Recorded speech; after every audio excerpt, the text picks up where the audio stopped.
sermón lo he titulado El fruto del Espíritu es evidencia de la gracia.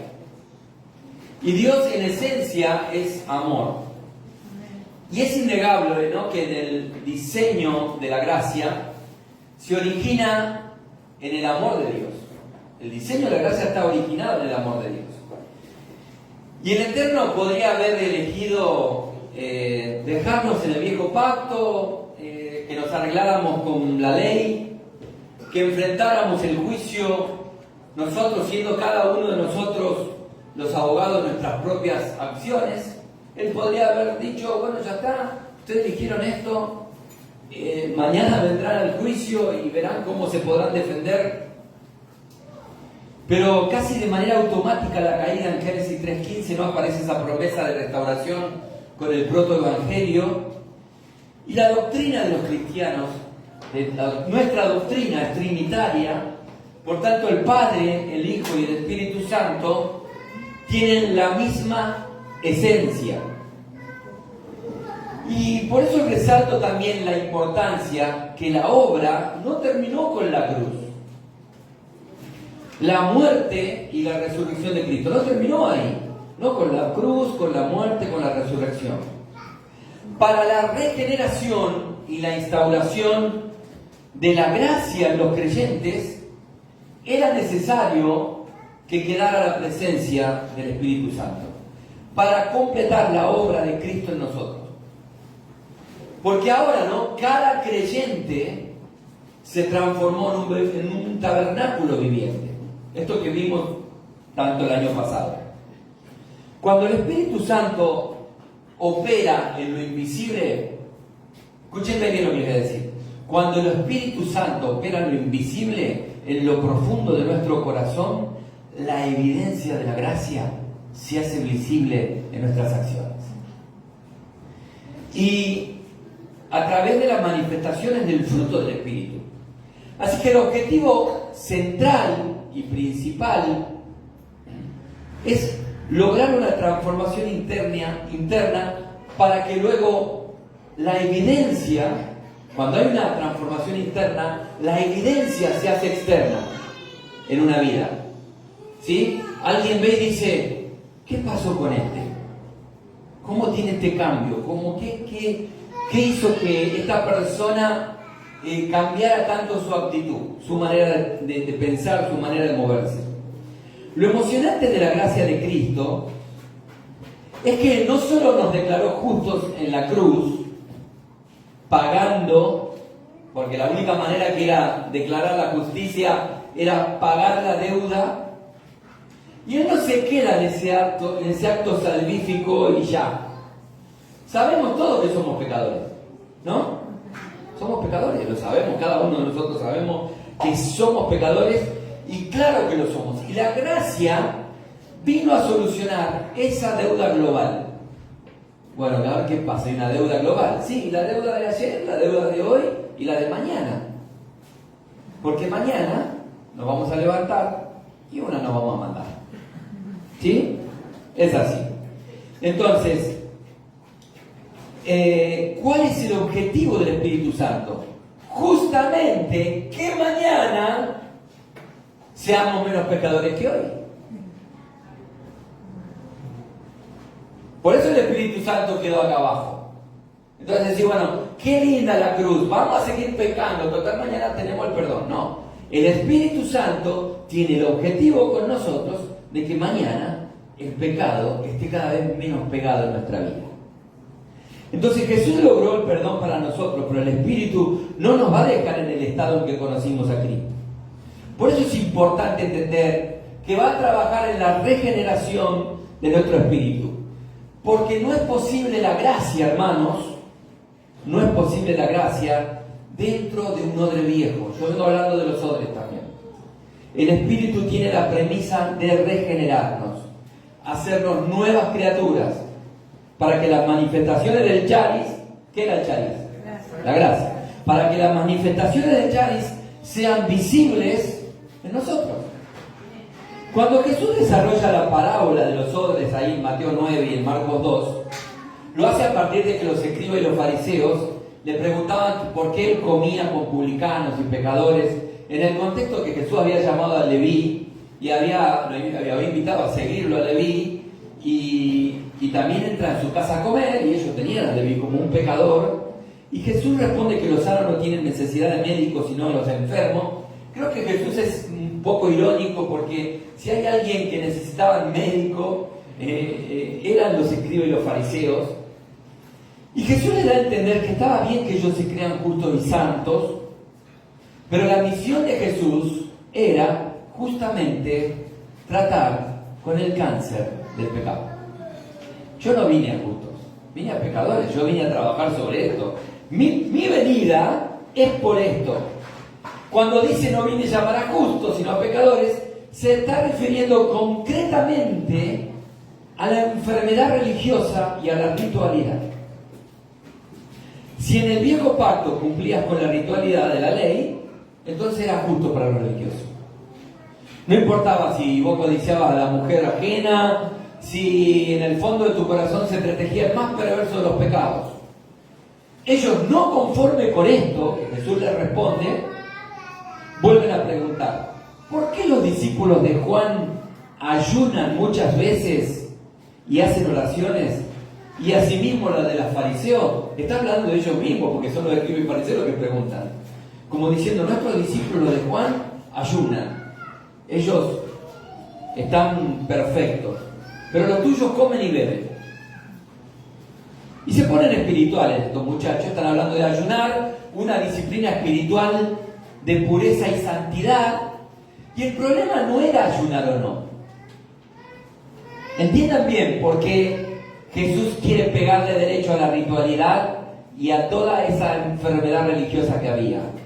Porque él en Mateo 6:16 les va a decir en relación al ayuno, justamente a ellos, que eran unos hipócritas cuando ayunaban, porque mudaban el rostro y le hacían ver a todo el mundo que ellos estaban de ayuno para mostrar a los demás, y en definitiva lo hacían para ser vistos de los hombres, porque de esa manera ellos dominaban, tenían poder sobre la gente. Odres viejos. Odres viejos. Toda persona que se pone a perseguir al resto tiene que revisar su odre. Es muy factible que esté impregnado de ritualidad, y que lo que hace también puede ser que sea para ser visto de los hombres, para jactarse que es justo. La iglesia, hermano, debe ser libre de este espíritu. Si quiere entrar en nosotros, tenemos que trabajar para que ese espíritu no gobierne nuestra vida. Deben romperse los odres viejos. El Espíritu Santo no va a llenar un odre viejo. Quiere llenar de la vida del cielo un odre nuevo. ¿Cuál es nuestra óptica? ¿Tengo la lente de la ritualidad o quiero relación? ¿O quiero tener, o voy a venir acá a mostrar una fachada? ¿No? Eso más o menos lo que, por el lado que la palabra viene. El Espíritu Santo quiere llenarnos, hermanos míos. Amén. Y la gracia solo podrá manifestarse en odres nuevos llenos del poder del Espíritu Santo. Amén. Gloria a Dios. De gracia recibimos sanidad y restauración. ¿Cómo terminaría esta frase? De gracia tenemos que dar sanidad y restauración. Y esa es la función. Esa es la función por la que Jesús vino aquí abajo. ¿Es difícil en el medio? Sí. Hay algunos que están rezagados, otros que no entienden. Quisiéramos abrir la mente y cambiar un par de engranajes y que la gente salga pensando bien, ¿no? Y no funciona así. El texto base, vamos a estar trabajando hoy, como en el sermón pasado, en Gálatas 5, y ahora vamos a ver dos versículos, el versículo 22 y 23. Estos sermones son tres, ya predicamos uno, este es el segundo, y el otro domingo tenemos el tercero, que aborda todo el tema del fruto del Espíritu. Vamos a dar lectura en el nombre de Jesús, esperando que su palabra, esa que es rectora en nuestra vida, pueda tener cabida en nuestro corazón y lo hacemos con suma reverencia, sabiendo que Él está presente en este lugar. En el nombre de Jesús leemos su palabra. Mas el fruto del Espíritu es amor, gozo, paz, paciencia, benignidad, bondad, fe, mansedumbre, templanza. Contra tales cosas no hay ley. En relación al contexto de este pasaje, ya vimos en la prédica anterior que el apóstol Pablo está confrontando el legalismo o el ritualismo que está queriendo volver a enquistarse en la iglesia de los Gálatas. 3 versículos anteriores les hace una lista de las manifestaciones que revelan que hay carnalidad en una persona, y ya entrando en el versículo 22, el apóstol va a desarrollar la evidencia del fruto, o sea, la gracia en las personas, haciendo énfasis sobre la característica que tiene este fruto del Espíritu en alguien que fue alcanzado por la gracia y engendrado espiritualmente en una nueva vida. Yo, al hacer un análisis textual del contexto de este párrafo bíblico, veo 3 contrastes bien marcados entre lo que es de la carne y lo que proviene del Espíritu en esta sección bíblica. El primero es que aparecen las obras de la carne versus las obras del Espíritu, ¿no? Ahí está, hay un contraste bien marcado de las manifestaciones de la obra de la carne y de las manifestaciones del fruto del Espíritu. Ese es el primer contraste que veo. Un manzano, ¿qué va a dar? Manzanas, ¿sí? En primer lugar, porque está vivo. Y en segundo lugar, porque el gen de su semilla o el árbol, en su gen, es manzana. Eso no se puede cambiar. En este punto quiero que graben esto. El Espíritu Santo nunca va a engendrar maldad. Nunca va a engendrar maldad en nosotros. Si eso está, si nosotros vemos que hay cositas malas de maldad que tenemos, no está viniendo del Espíritu Santo. No está siendo la fuente del Espíritu Santo. Porque no hay maldad en su esencia. La maldad en el cielo fue extirpada cuando Satanás y sus séquitos cayeron como rayos al abismo. La carne produce malas obras porque tiene la naturaleza caída. Mas el Espíritu va a producir fruto de justicia porque es la nueva vida implantada por la gracia. Hay mucho tecnicismo, pero yo he tratado de sintetizar la prédica porque hay mucho, y he tratado también de que sea un léxico accesible, pero es interesantísimo poder entender esto en nuestra vida. Es interesante. Tenemos que entender cuando hablamos de odres viejos y odres nuevos, que para explicar que la gracia nunca va a intentar mejorar a la carne. Nunca. Nunca. Lo que el Espíritu Santo va a hacer es implantar una nueva vida, una nueva naturaleza espiritual, y ahí hay guerra, como decíamos en el sermón pasado. La carne no va a guerrear con un espíritu que está caído, que no está regenerado, porque ya lo tiene. Ahora, con el espíritu regenerado, la carne se levanta con todo el arsenal para batallar. El segundo contraste es que cuando habla de fruto lo hacen singular. No son 9 frutos independientes. Habla del fruto del Espíritu. Así que es un solo fruto con múltiples manifestaciones. ¿Qué quiere decir esto? Yo tengo amor, pero no, paciencia no la veo. Tengo amor, ¿no? Pero cuando tengo ganas de mandar un par para allá arriba, el fruto no lo puedo disociar. El Espíritu Santo tiene el objetivo de trabajar y desarrollar el carácter completo de Cristo en nosotros. ¿Amén? Ese es el objetivo del Espíritu. El tercer contraste que puede verse claramente son los resultados de ambas cosas. La violencia engendra violencia, la falta de amor engendra odio, el amor engendra amor, el gozo engendra gozo, ¿no? La blanda respuesta quita la ira, dice el proverbio. Ahí están los resultados, ¿no? De lo que son las obras de la carne y lo que es el fruto del Espíritu. Así que esos son los contrastes que más o menos vi hacer un análisis textual.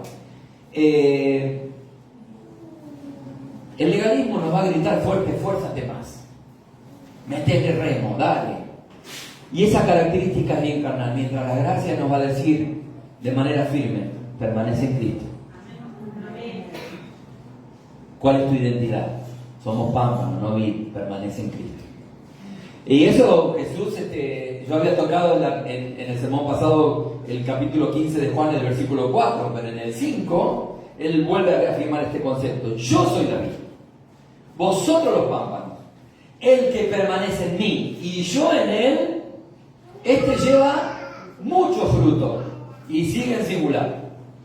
Porque separado de mí, dice Jesús, bien, es una iglesia que lee la Biblia. Sabemos que el fruto no lo fabricamos nosotros, entonces, no había, como les dije el domingo pasado, no hay una máquina expendedora de fruto acá. Vamos a la iglesia que nos vamos a agarrar un frutito ahí. No.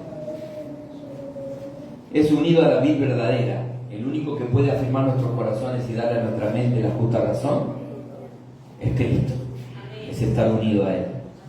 Ahora vamos a un terreno más expositivo de la palabra, porque es importante que podamos desglosar las manifestaciones del fruto, las características que tienen estas manifestaciones, y podemos fácilmente englobarlas en 3 dimensiones. Son 9 manifestaciones del fruto y van a haber 3 dimensiones: 3 frutos para una dimensión, 3 frutos para otra dimensión, 3 frutos para otra dimensión. Y esas 3 expresiones se desarrollan en nosotros. Mari se ríe porque ya tiene un adelanto. Cuando nuestra comunión con Dios es estrecha,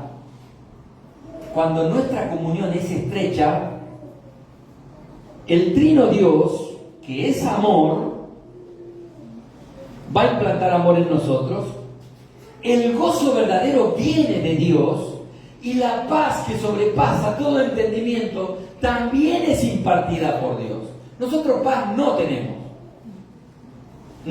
no fabricamos paz, fabricamos guerra, el hombre fabrica guerra. Siempre que nos referimos al amor estamos hablando del término ágape, que nada tiene que ver, ¿no? Este término con la mariposa en el estómago del enamorado, eso se acaba rápido ya, que no es sentimentalismo. Hay evidencias bíblicas en torno a Jesús. Se ríen algunas jovencitas ahí que tienen mariposas en el estómago, me parece. Hay evidencias bíblicas en torno a Jesús para afirmar esto, que el amor ágape es amor sacrificial. Lo recordamos recién. Es amor sacrificial. A diferencia del amor humano que ama solo si recibe en contrapartida. Yo me he escuchado a mí mismo y también he escuchado a otros cristianos decir: yo le di todo a este, mirá cómo me paga. ¿No? ¿Qué estoy diciendo? Yo estoy esperando que él haga lo mismo. Y ahí hay un amor que no es sacrificial. Y luego esperamos que el otro se comporte de la manera que lo hicimos nosotros, ¿no? Peor es aún que hay personas que exigen lo que ellas no están dispuestas a hacer. O sea, te exigen respeto, pero después lo respetan. Hacen lo que ellos quieren. Y en ese comportamiento claramente hay carencia de amor. Claramente hay carencia de amor. El amor producido por la gracia de Dios ama a pesar de, entrega aun cuando duelen las acciones de los demás. Duele, es dura la palabra, pero es agria cuando entra, pero es medicina en nuestros huesos. Amén. Si en nosotros hay egoísmos, amores posesivos o amamos por conveniencia, esa fuente no es del Espíritu, no está viniendo del Espíritu. Jesús lo demostró en la cruz, cuando se entregó a cambio de nuestra redención.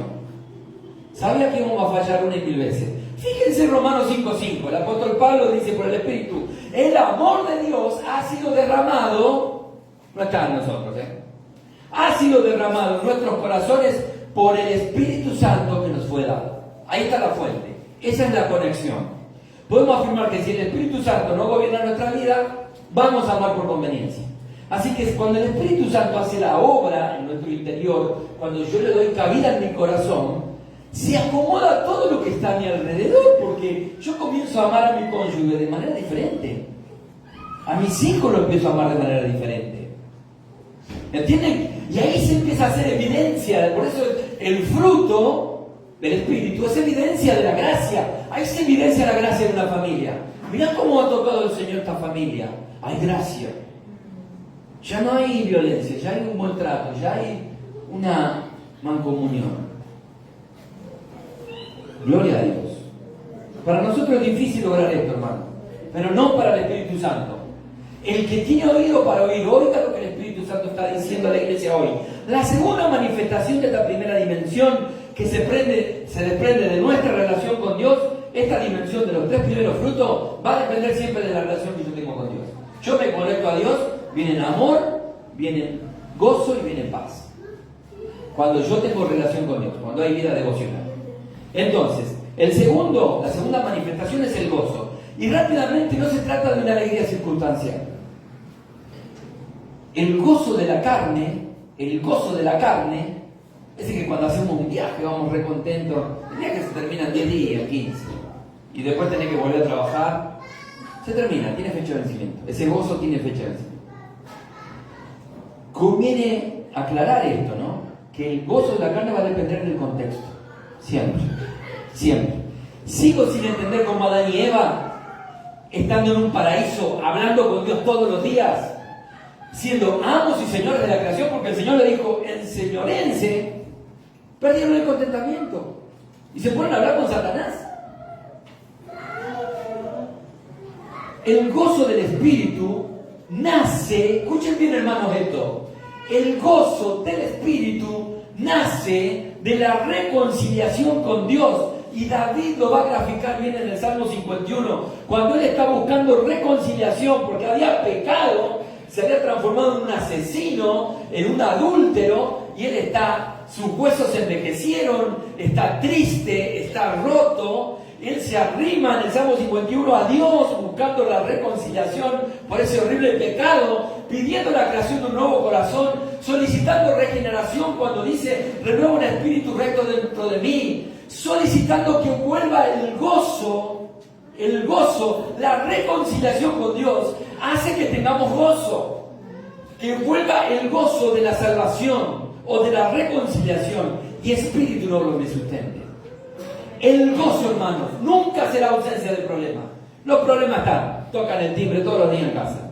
Vine, ¿cómo te llamas? Problema. Acá estoy. Dale, tómatela, hoy quiero un día tranquilo. No, estoy acá. Quiero ver si tu gozo sigue con mi presencia acá. Nunca el gozo será ausencia de problemas. Hay gozo porque estamos permaneciendo en Cristo. Es su presencia la que disipa la angustia. Amén. Es su presencia la que disipa la angustia, la tristeza, la falta de contentamiento. Es sabiéndonos salvados y reconciliados que vamos a gozar de su gozo. Tercera manifestación. Trato de acelerar porque el tiempo se nos ha ido.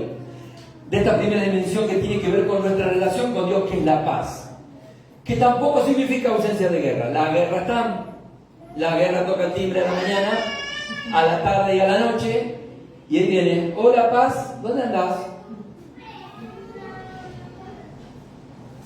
La paz significa orden interno, instaurado y regenerado por la obra del Espíritu Santo. El que sabe que tiene un lugar en Cristo, hermanos, el que sabe que tiene un lugar en Cristo, nada ni nadie le hace perder la paz. Amén. Nada ni nadie le hace perder la paz. Qué lindo como veo tomando nota, gloria a Dios. Jesús entró a puertas cerradas cuando sus discípulos estaban encerrados, muertos de miedo.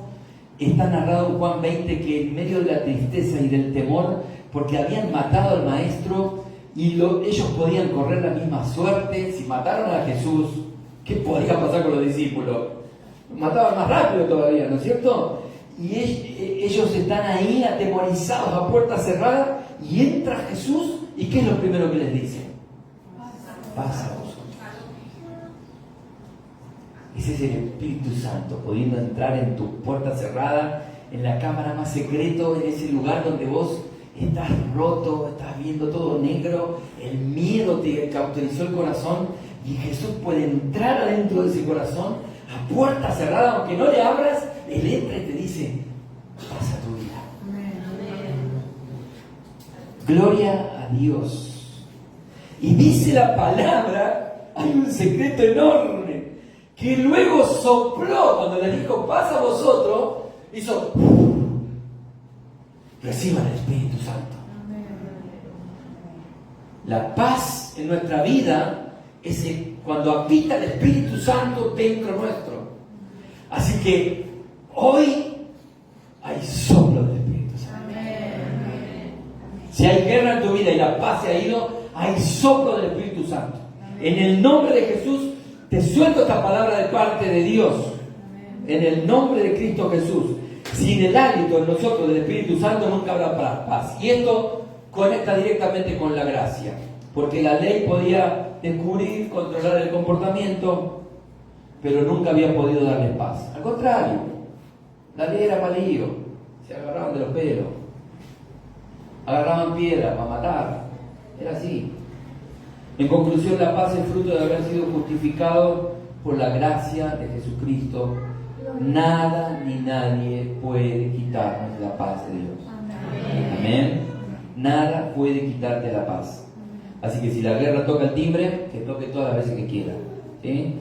Si los problemas vienen, el gozo tiene que estar. Las siguientes 3 manifestaciones del fruto tienen que ver con la segunda dimensión del fruto. Ay, que no nos cuestan tanto las primeras, acá vienen las que cuestan. Apunta a las relaciones horizontales, ya con nuestros hermanos, con nuestros semejantes, con los que conocemos. Y ahí aparece la primera manifestación, que es la paciencia. Señor, llévatelo, te lo mando.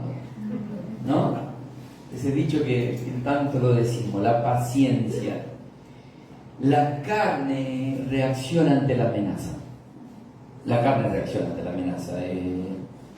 Me pegaron una piña y casi por osmos y te tiró otra, ¿no? En la carne esa, la que automáticamente ahí está, ¿no? El espíritu espera en quietud, soporta y elige el momento para decir las cosas. El Espíritu Santo es otra cosa. ¿A qué apunta esto, no? Porque después vamos a ver las últimas 3 manifestaciones que tienen que ver más ya con nosotros, ¿no? Pero estas manifestaciones en las relaciones con los demás van a depender de cuán bien estoy de las 3 primeras, de cuán estrecho es mi vínculo con Dios. O sea, soporto más cuando estoy en oración, cuando voy a Dios, cuando estoy empapado de su presencia. Entonces salgo y está bien, abrazás. ¿Cómo reaccionaríamos, no? Hay hermanos o personas que han pasado por acá, hay gente que se dio mal, ¿no? Recordamos, ¿no? Hasta nos han robado cosas. Y yo digo, si yo me encontraría hoy, ¿cómo reaccionaría? ¿Sería con paciencia? ¿Ellos podrían ver la gracia? ¿Podrían ver la manifestación o la evidencia de la gracia porque el fruto del Espíritu trabajó en mí? Por eso va a depender del amor, del gozo y de la paz que vienen de Dios. Nadie puede dar lo que no tiene. Vimos que eso viene de Dios por gracia. Entonces, si nosotros recibimos por gracia, tenemos que dar por gracia. Vamos a tener que tener paciencia. Y debo reconocer que es imposible sin la gracia en nosotros, sin la obra del Espíritu Santo, porque implica soportar lo que me incomoda sin vengarme. Y es bravo. Y Dios nunca pidió algo que Él no hizo. Por eso la paciencia la podemos experimentar. ¿Cuándo entendemos cuánta paciencia tuvo Dios? Que habló con los profetas, con los patriarcas, con los jueces, con los reyes. Y siempre se iban tras de Baal, siempre estaba Acera, siempre se prostituían tras de otros dioses. Siempre hacían lo que bien les parecía. Dios tuvo paciencia con nosotros, ¿o no? Amén. Pasemos al siguiente nivel, y hablemos de la benignidad, otra manifestación que se va a desprender del amor de Dios. Porque según 1 Corintios 13, el amor es benigno, estamos hablando de la benignidad. El amor es benigno, o sea, no tiene envidia, no es jactancioso, no se envanece, no se irrita, no guarda rencor. Suena de engine ahí, ¿no? Estamos con la reserva baja. Eso está en el amor ágape. Y seguimos diciendo que no vamos a poder dar algo que no tenemos y que viene de Dios. La benignidad se manifiesta en nosotros cuando el fruto del Espíritu ya está haciendo el trabajo interno para que la evidencia sea externa. Se manifiesta en nosotros cuando vemos la dulzura del trato. Eso no es debilidad, ¿no? Es más bien poder bajo control.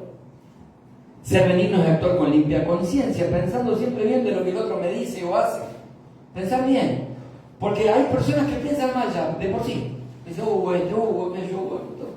ya están pensando mal. Tener limpia conciencia es pensar bien. Voy a pensar bien de esto.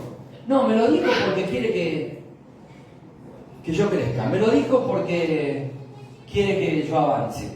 ¿No es cierto? Cristo podría haber destruido a sus enemigos, pero su misión era y es salvar. Y en su acto de amor fue expuesta su benignidad. Luego sigue la bondad. El apóstol Pablo refiere en Romanos 11:22, mira pues la bondad y la severidad de Dios. La severidad ciertamente para los que caen. Está hablando ahí de que nosotros fuimos injertados en el árbol y que los judíos eran árbol y fueron cortados. Entonces nosotros fuimos injertados. Y en ese contexto está dando esta palabra y dice, la severidad ciertamente para los que cayeron, pero la bondad para contigo. Dios ha sido bueno con nosotros. Fuéramos una rama caída que nos metieron en el árbol. Y eso lo hizo Jesús, lo vimos hoy en la mesa. Eso hizo Jesús, estábamos tirados como un trapo, él agarró y dijo, no, vengan ustedes, que te injerto en el árbol. Dios ha sido bueno conmigo, eso es fáctico. Eso yo lo puedo revisar, es algo experimental que ya lo vimos. Entonces, ahí sigue diciendo el apóstol, si permaneces en esa bondad, a ver, ¿tenés bondad vos ahora? Eso es lo que está queriendo decir. Pues de otra manera va a decir, si no evidencias la bondad con lo que te rodean, tú también serás cortado. Clarita la palabra. Y a Tito le refiere en su carta, en el capítulo 3, versículos 4 y 5, que la bondad de Dios se manifestó cuando nos salvó. Más bondad de Dios que eso no hay. ¿Cómo manifestamos nosotros la bondad? Cuando hacemos el bien de manera activa, ¿sí?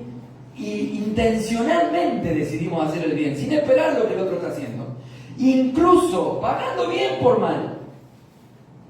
Mirá, me dejó todos los platos para lavar a mí. Bueno, lo voy a lavar y después voy a dejarle un caramelo en la mesa de luz. A ver si mañana tiene ganas de lavarlo él. Pero no sé, eso se manifiesta en acción. Las últimas 3 manifestaciones del fruto tienen que ver con la tercera dimensión y ya directamente está apuntado al carácter interno de cada uno de nosotros. Tiene que ver con el carácter, con que Cristo se tiene que terminar de formar en nosotros. Entonces, en esta tercera dimensión aparecen la fe, la mansedumbre y la templanza, que son cosas ya nuestras, ¿sí? que están en nuestro ADN, que están dentro nuestro. Preguntas de examen, dijéramos en la escuela bíblica de adultos. El domingo lo esperaba a todas las 10 de la mañana. Me lo puse a esto para hacer reforzar el anuncio. El domingo lo esperamos a las 10 de la mañana. Es lindo venir acá a cruzarnos con la palabra, es hermoso. Pregunta de examen. ¿Quién es el autor y consumador de la fe? Ustedes son buenos alumnos. Jesús. Bien. Pregunta contestada. Si Cristo ya ganó todo por nosotros, ¿nosotros qué teníamos que hacer?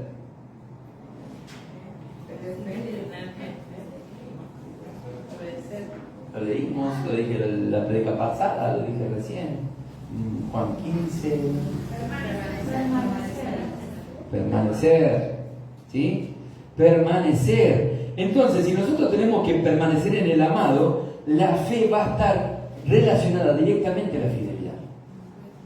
Directamente. Porque para permanecer hay que tener fidelidad. Hay que ser fieles a Dios. No al hombre, no a la autoridad delegada. Está bien, podemos respetar a los hombres de Dios, a las personas que Dios puso incluso para gobernar países, gobiernos locales, qué sé yo, municipalidades. Tenemos que respetar y orar por ellos, incluso las autoridades delegadas, pero hermanos, tenemos que ser fieles a Dios. Él es el dueño de la obra, no nosotros. No, los que estamos acá, Dios instauró una autoridad delegada como para que haya un orden. Pero después todos estamos siendo fieles a Dios en nuestra vida. Es importante entender esto, que la gracia y la obra del Espíritu Santo nos van a sostener aun cuando nuestras fuerzas se hayan agotado. Entonces fe no es solo creer, es permanecer también, es ser fieles hasta que Él venga a buscarnos. Porque si Él en Getsemaní, en la hora más amarga, aflojaba, decía, no, dale, si es posible pasarme esta copa. Si Él aflojaba ahí, entonces, ¿nosotros dónde estábamos hoy? Pero Él fue fiel. Él fue fiel. Y ahora aparece la evidencia externa de la gracia en el carácter del regenerado. ¿Cómo lo es la mansedumbre? Ay, la mansedumbre. ¿Cuánto cuesta ese dicho popular? No, este es más tranquilo que agua de tanque. Yo más bien soy leche hervida, como dice el otro dicho. Cuando hablamos de alguien manso, ¿no? Qué lindo. No estamos diciendo que es débil. Más bien es una persona que logró llegar a la mansedumbre producto de vivir una vida rendida al amor de Dios. Si es por nosotros, por el hombre natural, el que tiene las marcas de la caída, ese hombre se quiere imponer. A mí no me vas a pasar por adelante. ¿Te metiste en la cola? No, vení para acá, lo agarramos la solapa, ¿no? Me quiero llevar puesto al otro. Ese es el hombre natural. Ese viene de la raza que está caída. El hombre regenerado que está lleno del Espíritu Santo puede ceder sin perder identidad. Está bien, yo no voy a entrar en tu terreno de pelea. Espero que la palabra pueda trabajar en nosotros. Por el contrario, la mansedumbre es el acto de grandeza más grande que podemos evidenciar como seres humanos. Eso es un carácter regenerado por Dios. La última manifestación es como el broche de oro, ¿no? En lo que sintetiza que hay todo lo anterior. Esta última que viene, ¿no? Esta última manifestación, cuando alguien es alcanzado por la gracia de Dios, llega a evidenciar la templanza. La templanza. Cuando yo hablo del fruto del Espíritu, tengo un fallido casi siempre. Incorporo dominio propio, no sé por qué, porque no está ahí. En la prédica pasada yo digo paciencia, dominio propio me traigo. Tiene que ver con la templanza. Tiene que ver con la templanza. Dominio propio. Proverbios 16:32 te queda claro que quien puede enseñorearse de su espíritu, dominando los impulsos, es superior a eso, a tomar una ciudad por la fuerza y dominarla. Es superior a eso. La templanza revela carácter y solo se forja en una persona regenerada por Dios. Amén. Amén, por el Espíritu Santo. Si la ley se torna en una amenaza que muchas veces no podemos cumplir, el Espíritu y la gracia nos capacitan para dominar nuestros impulsos, para ser serenos y estables en las tempestades. Amén. Amén. Amén, iglesia. Esto es herramienta en tu mano, herramienta para que esta semana digas: Señor, yo quiero buscar de ti, quiero tu amor, quiero tu gozo y quiero tu paz. Y a partir de ahí se desencadena todo. Entonces voy a tener paciencia. Entonces cuando me relacione con el otro, vamos a poder entenderlo. Voy a tener mansedumbre, voy a poder trabajar la templanza en mi vida. El texto termina diciendo, que leímos: contra tales cosas no hay ley.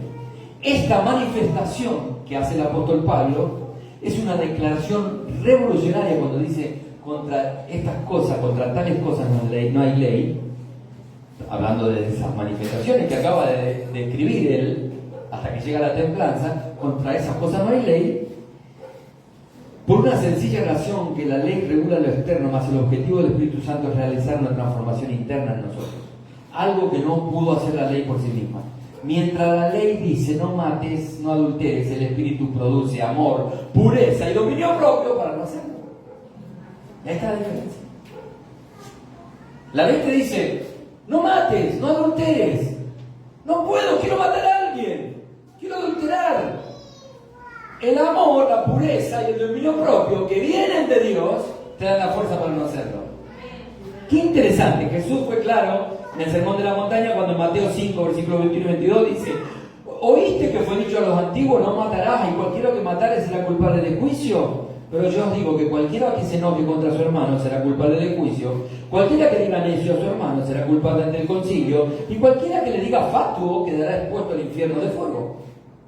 Eso lo dijo Jesús, no lo escribí yo. Las peores de las muertes es cuando matamos a las personas en nuestros corazones. Porque para la muerte física hay una ley terrenal y hay cárceles. Incluso hay estados donde también te penan con la muerte. Te hacen pagar por ello. Pero ¿quién puede regular las intenciones de un corazón tenebroso? ¿Quién se puede meter ahí adentro? Y tocar ahí, ¿no? Los engranajes que hacen que el mal prospere y prolifere. ¿Quién? Solamente la obra del Espíritu Santo y la gracia de Dios. Amén, gloria a Dios. Cuando el fruto del Espíritu está presente en nuestra vida, la ley queda superada por el amor. Y no porque la ley sea mala, sino porque el amor de Dios en nosotros hace que podamos cumplir su ley, que es santa y perfecta. Amén. Y ahí está el intríngulis chingulibú. ¿Qué antigüedad es eso? ¿Qué era decir? El arguirucho decía eso, ¿no? Hijitus. Cuando el fruto del Espíritu está presente en nuestra vida, la ley queda superada por el amor. Lo repito esto, porque no es que la ley sea mala, sino porque el amor de Dios en nosotros hace que podamos cumplir su ley santa y perfecta. Romanos 13:10 refiere que el amor hará que podamos cumplir con la ley de Dios. El amor, buscando a Dios, eso que viene de Dios, eso que cuando nosotros tenemos esos momentos de estar en la presencia de Dios, es que estamos invadidos por su gozo y salimos, ¿cómo vemos todo? Lo vemos en paz, sentimos que hay algo superior en nosotros. Entonces, ya la vida cambia, es distinto, es diferente, es diferente. Es importante resaltar que la gracia no elimina la santidad, sino que va a producir una santidad verdadera y profunda en nosotros, porque se produjo la transformación del corazón y regeneración en nuestro espíritu. Para siempre encontré mi